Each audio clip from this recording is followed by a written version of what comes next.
destruirse o amar. ¿Qué significa esa cruel disruptiva o amenaza, ese pavor cuyo final aplaza la incertidumbre? Opone o identifica lo que enlaza. La voz que nos lo explica señala, desmenuza, despedaza. Profundiza en el ser, mas no desplaza el misterio que el verbo intensifica. Es difícil saber, pero yo intuyo esa verdad oscura, consecuencia de dos palabras nítidas ahora: ruina total o fuego igual que el tuyo, dilema sin salida, no existencia, o vida incendio que el amor devora.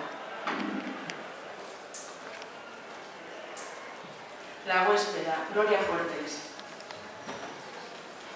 Sin comerlo ni beberlo, nos han encerrado en el cuarto oscuro, la vida.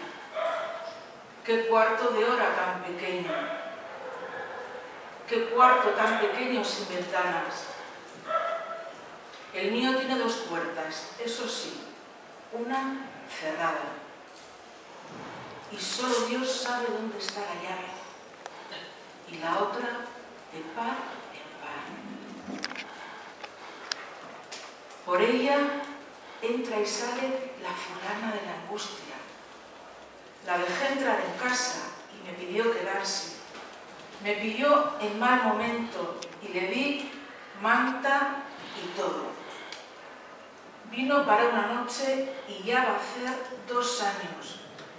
Empezó a meter muebles y a adularme los versos. Otras veces intenta matarme con su himno o con su droga barata de tristeza. Voy a hacerlo.